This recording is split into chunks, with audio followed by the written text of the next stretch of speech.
आपके बारे में सवाल पूछना चाहेंगे कि आप इतने बड़े शायर थे, नज्म अच्छा पढ़ते थे, अचानक से ख्याल कैसे आ गया कि आप कांग्रेस में शामिल हो गए? देखिए, मेरी 2017 में राहुल जी से मुलाकात हुई और उस मुलाकात के बाद कई बार मिलने के बाद 2019 आते आते एक दिन राहुल जी ने मुझसे बहुत अच्छी बात कही। उन्होंने कहा कि इमरान, मैं उनसे हमेशा मिलता था तो शिकायत करता था कि राजनीति ऐसी हो गई है, माइनॉरिटीज के मुद्दों पर इस तरह से मुखर होकर बोलने वाले लोग नहीं है। तो उन्होंने मुझसे कहा कि अगर सोचते हो कि राजनीति खराब हो गई है तो उसे सही करने के लिए राजनीति में क्यों नहीं आते? राजनीति में आओ, अच्छे लोगों की जरूरत है राजनीति को। और उस दिन मुझे लगा कि नहीं, मुझे तो खड़ा होना चाहिए। और मैंने कांग्रेस पार्टी ज्वाइन की और मैंने अलग ऐलान ये कह दिया कि मोहब्बत की, नफासत की, सियासत की, बगावत की मैं एक जिंदा गवाही हूं, मैं राहुल का सिपाही हूं। तो अब मैं राहुल जी के साथ खड़ा हूं और मुझे यह महसूस हो रहा है कि मैं जिन मुद्दों पर नज़्में कहता था उन मुद्दों का हल अगर कहीं से निकल सकता है तो वो सियासी गलियारे से निकल सकता है। और उस सियासी गलियारे में जो मजबूती देने का काम है वो कांग्रेस पार्टी ने मुझे किया है। एक बड़ा प्लेटफॉर्म मुझे दिया है। मुझे पूरे देश में जो माइनॉरिटी डिपार्टमेंट है कांग्रेस पार्टी का, उसका नेशनल हेड बनाया है। तो मेरी जिम्मेदारियां बढ़ गई और मैं बड़ा काम करूंगा। चूंकि आप राहुल जी से मिल चुके हैं तो अब देश जानना चाहता है, जैसे कि र्यूमर फैलाया जाता है राहुल गांधी जी के बारे में कि वो उनको कुछ आता जाता है नहीं, बस नेता नगरी के लिए निकल गए, घर के बड़े सदस्य यानी वो हैं और एक युवराज हैं, उनको क्या पता सियासत में। तो आप मिले हैं उनसे तो क्या महसूस हुआ? मैं जब पहली बार उनसे मिला था तो उन्होंने मुझसे कहा था कि इमरान, मेरे घर के पड़ोस में प्रधानमंत्री आवास है थोड़ी दूर पर। मैंने जिंदगी के 3 दशक लगभग उस आवास में मेरा बेरोक टोक आना जाना रहा है। मैं समझता हूं ताकत किसको कहते हैं, पावर किसको कहते हैं। मैं राजनीति में आज हूं तो आवाम के लिए हूं, जनता के लिए हूं। कभी कभी मैं एक बात बहुत संवेदना के स्तर पर एक बात कहता हूं। आप सोचिए, एक इंसान जिसके घर ने इस देश को इतनी कुर्बानियां दी, इतने प्रधानमंत्री दिए, सब कुछ दान कर दिया। आज आप इलाहाबाद चले जाइए तो आप आनंद भवन की संपत्ति देख लीजिए तो कई खरब की संपत्ति है, उसे देश के लिए दान कर दिया। इंदिरा जी ने अपना जीवन इस देश के लिए दान कर दिया। राजीव जी ने अपने सीने पे गोलियां खा ली, बम से चिथड़ा उड़ गया। आप उस बेटे के बारे में तस्वीर करिए कि जो जब बहुत छोटा था और उसके पिता का शव जो है वो एक प्लास्टिक के बैग में, छोटे से बैग में आया। उसने अपने पिता की लाश भी सही से नहीं देखी होगी। वो चाहता तो इस देश की राजनीति से इतर अपनी एक अलग तरह की तन्हाई की जिंदगी जी सकता था, लेकिन उस आदमी ने इस देश को बचाने का बीड़ा उठाया और उसके लिए इतनी ट्रोलिंग वो झेलते हैं। हमारे आपके खिलाफ एक ट्रोलिंग हो जाए सोशल मीडिया पे, कोई एक पोस्ट कर दे तो हमें नींद नहीं आती। हमें लगता है कि हम इसका कैसे जवाब दें। आप सोचिए, जिनके पीछे अरबों खरबों रुपया भारतीय जनता पार्टी की ट्रोल आर्मी लगातार खर्च कर रही है, लेकिन वो आदमी मजबूती के साथ खड़ा हुआ है।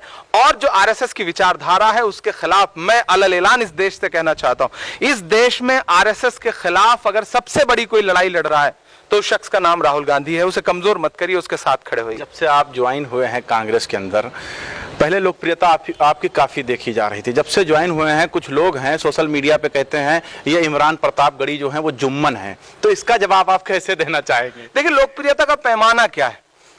अगर आप सोशल मीडिया से लोकप्रियता का पैमाना मानते हैं तो तकरीबन मेरे सारे सोशल प्लेटफॉर्म को मिला के 6-7 मिलियन लोग मुझे फॉलो करते हैं। वो दिन ब दिन बढ़ते जा रहे हैं, तो इसका मतलब गालियां भी लोकप्रियता नहीं, गंदी गंदी गालियां। देखिए, जब आप कुछ बड़ा काम करेंगे तो आपको, इस देश में अकलियतों की पॉलिटिक्स करने वाले कुछ ऐसे नकली लोग थे जो टीवी चैनलों पे बैठते थे, एक ट्वीट करते थे या 2 मिनट की स्पीच को ही माइनॉरिटी की असल पॉलिटिक्स बताते थे। मैं अगर उनसे सवाल पूछूं कि उनकी एक तस्वीर दिखाइए जब वो पहलू खान की मां के साथ खड़े हो, एक तस्वीर दिखाइए जब वो नजीब की मां के आंसू पोंछते नजर आए हो, एक तस्वीर दिखाइए जब वो मॉब लिंचिंग के शिकार किसी परिवार के साथ खड़े हुए नजर आए हो। मैं खड़ा रहा हूं। मैंने नजीब की मां के आंसू पोंछे, मैंने तबरेज की मां के आंसू पोंछे, मैंने पहलू खान की मां के आंसू पोंछे, मैंने रकबर की मां के आंसू पोंछे हैं, मैंने मोहम्मद उमर की मां के आंसू पोंछे हैं। मैं तबरेज अंसारी, मिनहाज अंसारी से लेकर के इस देश में जितनी मॉब लिंचिंग हुई है, मैं सबके साथ खड़ा रहा हूं। उन परिवारों के सदस्यों को मैंने अपने सीने से लगाया है।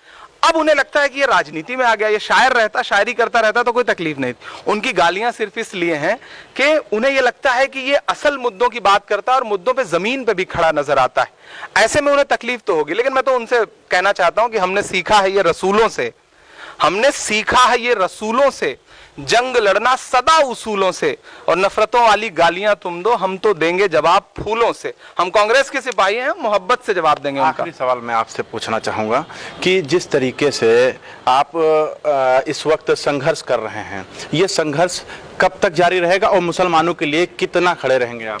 देखिए, मैंने कल अपने भाषण में भी ये बात कही थी और मैं लगातार इस बात को कह रहा हूं। कांग्रेस को चुनना मेरे लिए एक मुश्किल फैसला था। मैं उत्तर प्रदेश की राजनीति से आता हूं और उत्तर प्रदेश की राजनीति में लोगों को आसान लगता था कि किसी क्षेत्रीय दल का दामन थामे, लेकिन मैंने मुश्किल रास्ता चुना। और वो मुश्किल रास्ता मैंने इसलिए चुना क्योंकि हमारे पुरखों ने भी मुश्किल रास्ता चुना था। जब 1947 में सरहद के उस पार से आवाजें आ रही थी कि इधर चले आओ, तो मौलाना आजाद ने जामा मस्जिद की सीढ़ियों पर खड़े होकर कहा था कि कहां जा रहे हो, ये है तुम्हारा मुल्क। तब मेरे पुरखों ने भी मुश्किल रास्ता चुना था और मैंने भी मुश्किल रास्ता चुना। और मुश्किल रास्ता वही चुनते हैं जो बहादुर होते हैं।